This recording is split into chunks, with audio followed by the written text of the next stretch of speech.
I've had an opportunity to take a look at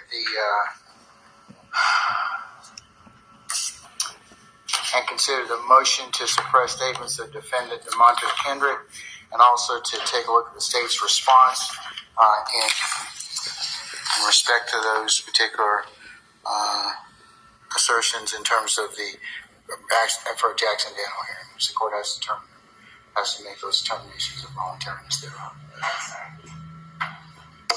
What was the last thing you heard, Christine? The court has to take into account to determine the voluntariness of statement.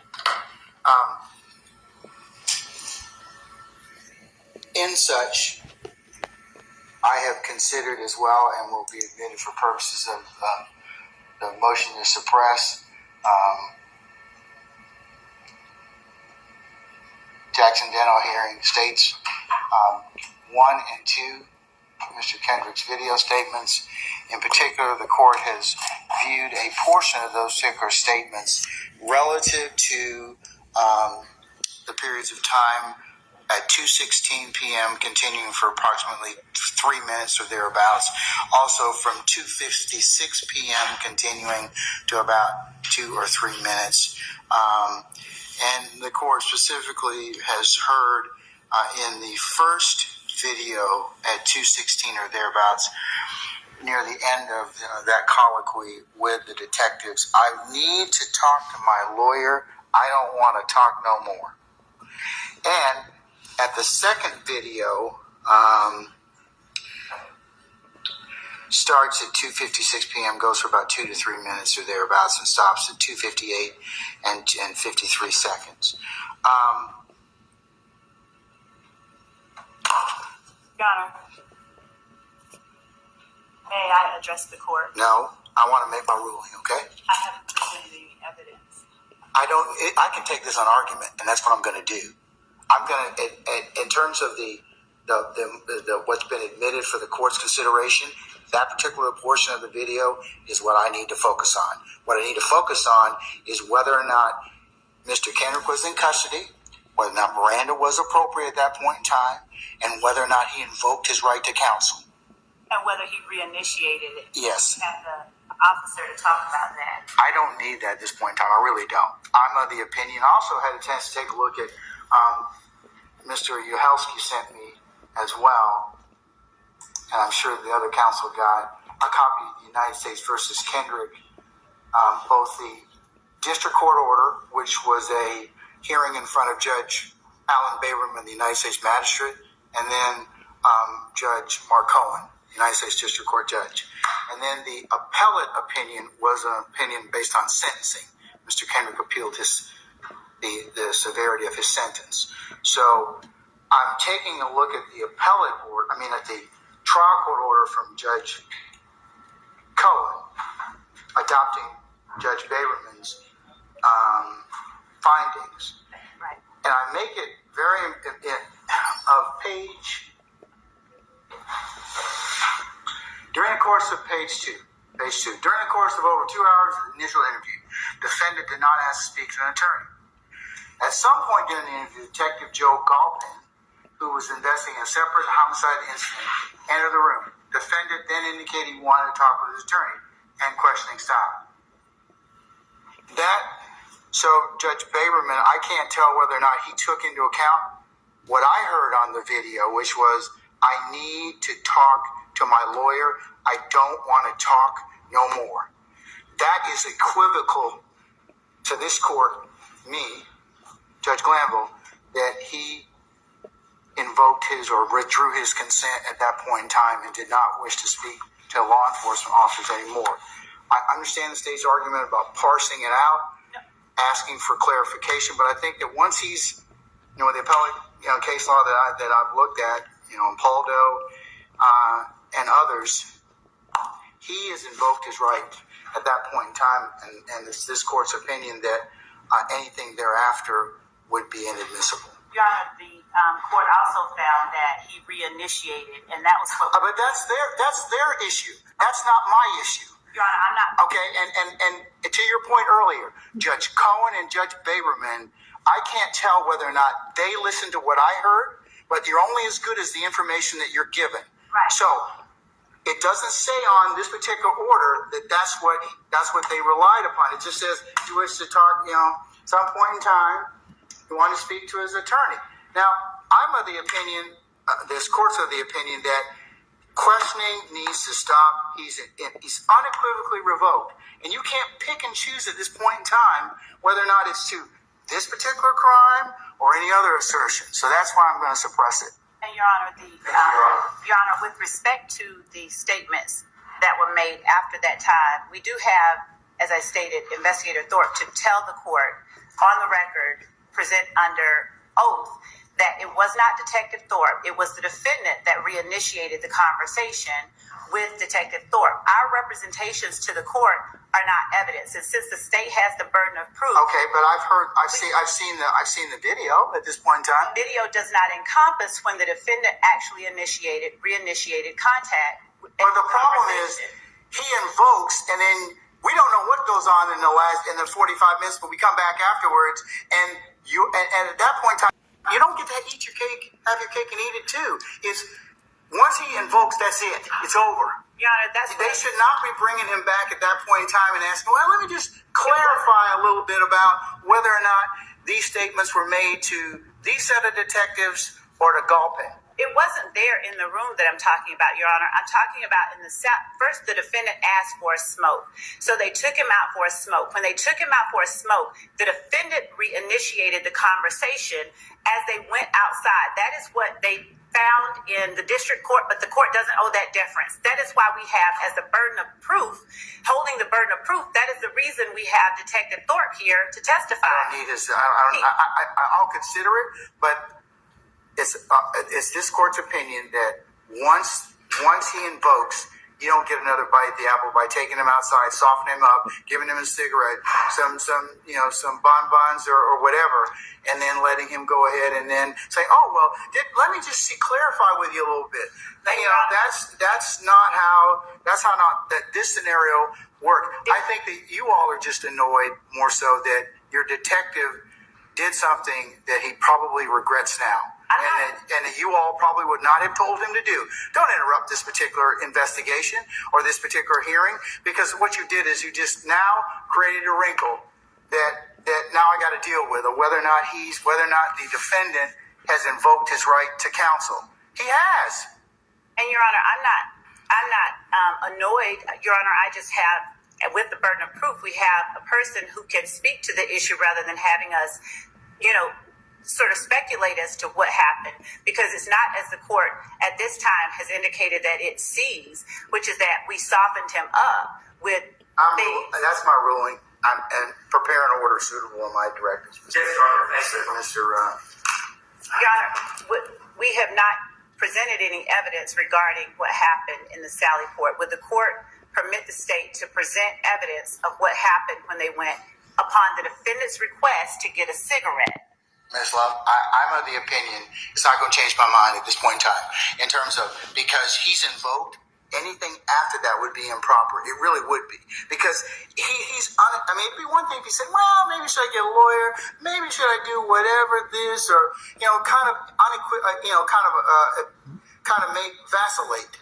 But he's pretty significant in the sense of, I need to talk to my lawyer. I don't want to talk to no one. And Your Honor, our case law shows that even when that happens, when the defendant reinitiates the conversation and communication, that the court has found that those statements made after the defendant reinitiates conversation, as unequivocal as his initial assertion was, when the defendant reinitiates the conversation, the statements that he makes are not to be suppressed. And in this case, the defendant reinitiated the conversation, not the officers. And Your Honor, we've provided to the court, and we have proof. We have actual testimony, given that we do have the burden of proof. Your Honor, Munn versus the state, 313, Georgia 716, says that the court must consider the totality of the circumstances and determine the admissibility of the evidence of the statement under the preponderance of the evidence standard.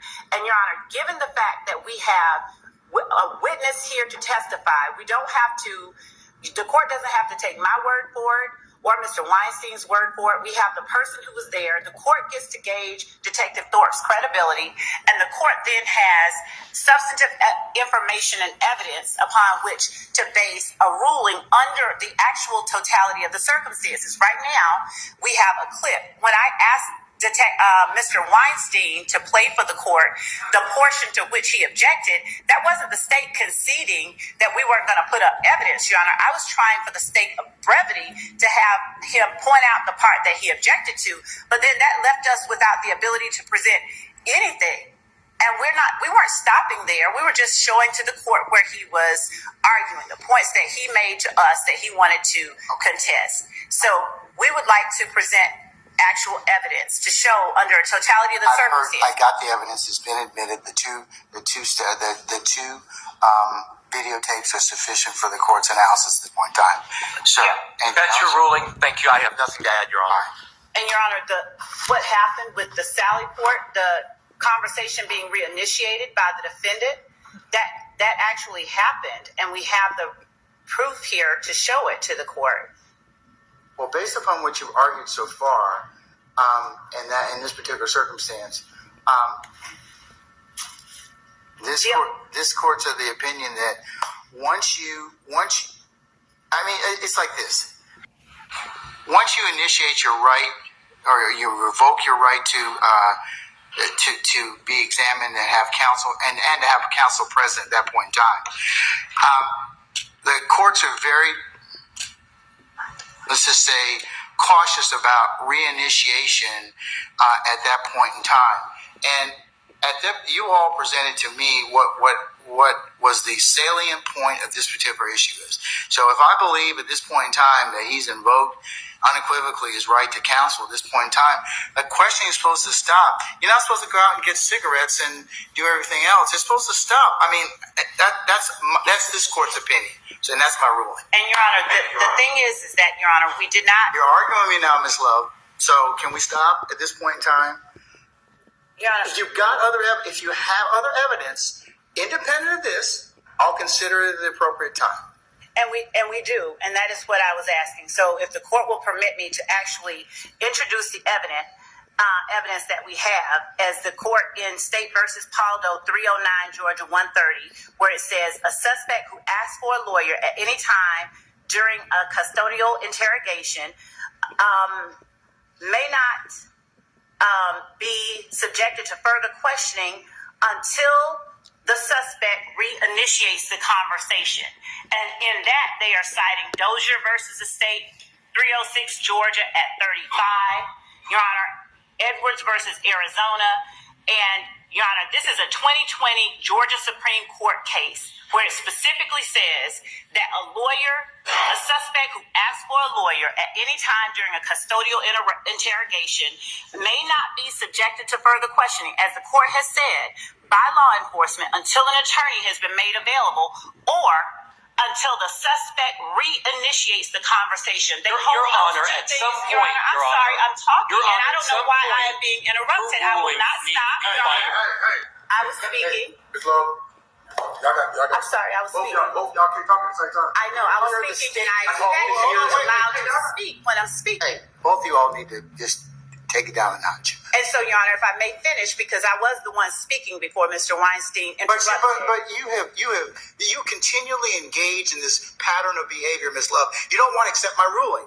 Your Honor, and I know you're being an advocate, but at some point, stop. Just stop. I made my ruling. Good, bad, or indifferent to you. You're going to win some, you're going to lose some. I do accept that fact. No, you don't. No, you don't. Your Honor, we have just not been able to present the evidence. No, you don't. I get it. And if you have an independent basis to introduce statements that may not, or that may be not subject to the fruit of the poisonous tree, or any other thing, or any other issue related to evidence that may have flown out of this particular interview, then I'll hear it at that point in time. When the court says independent basis, does the court mean outside of that video? Because we do have that. Yeah, if it's not tied to the statement, of course you can introduce it. I mean, as long as you have some independent basis, right? If you didn't get it from his particular statement. But Your Honor, that's the point that we have the witness here, that we brought the witness here, and had him cancel medical appointments to testify to the court about. We brought the witness here. I made a ruling. That has nothing to do with it. That's a red herring, and you know it. No, Your Honor, I was saying that we were ready to present evidence, and the court is not allowing us to present the evidence. That's all that I'm saying. We have the burden of proof, and we haven't even been able to present the evidence that we have. We only, for the sake of ease, allowed the court to introduce the statements that the defendant made as states 1 and 2 to help Mr. Weinstein play the portion that he wanted to talk about. We didn't even get a chance to play or to have the evidence that the state has ready for presentation to the court to be presented. We should be entitled to present the evidence so that the court actually has the circumstances and does not have speculation or conjecture as to what happened when the Georgia Supreme Court has clearly said, just as clearly as an attorney being present is required before you consider the statement once he's invoked, the court has as clearly said, if he reinitiates, then that statement can be considered. It does not use them like maybe. It says, if this or that, then the statement can be considered, unless it should be suppressed for another reason. And that case, Paldo, is as recent as 4 years ago. And I'm not just doing this for the sake of engaging in a pattern of behavior, Your Honor. I am standing here emphatically asking that the court allow the state to present its evidence so that the court can make a ruling based on the evidence and not on the assertion by one party or the other as to what should or could be done.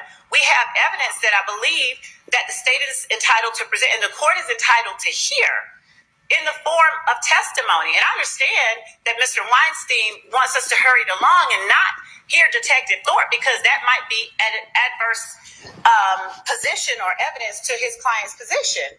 But we are simply asking that the court allow us the opportunity to present the evidence and to not hold it against the state that I am asking this, that the court allow us to present evidence that this statement was made voluntarily and that the fact that he ceased it but then reinitiated it is something that the court should consider. And Your Honor, I don't like drawing the court's ire. It's, quite disturbing. But I cannot in good faith not present evidence when we have a whole burden of proof to show the court that it was made freely and voluntarily. And when the evidence that we have is sitting right outside the courtroom. And the court's whole purpose for having these hearings is to determine the truth and to decide what is fair. And without hearing from Detective Thorpe, I don't know how the court can discern what the truth of the matter is. Hearing only a portion of a recording and not hearing from the people who were actually standing there talking to and listening to the defendant. Unless without hearing Detective Thorpe, the court is making a credibility judgment before even hearing what he has to say. May I please speak? Please. May I please speak? Okay. And Your Honor, I was asking that the court... Are you finished now? I was not, Your Honor. I was not. Your Honor, Hold up. You got 30 more seconds. Wrap it up. And Your Honor, I'd ask again the court for the opportunities for the state to be able to present evidence so that the state can meet its burden and not have the court make any kind of ruling based on really partial pieces when the court does not have a totality of the circumstances as a part of the record for the court to consider.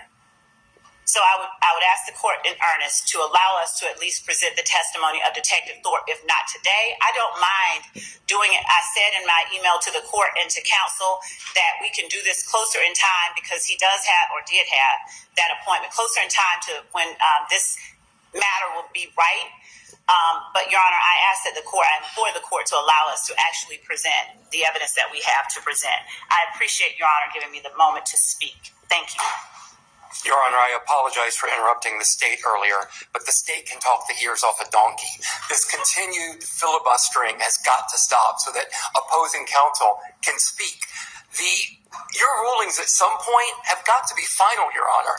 Whether you hear from Detective Thorpe or not is irrelevant.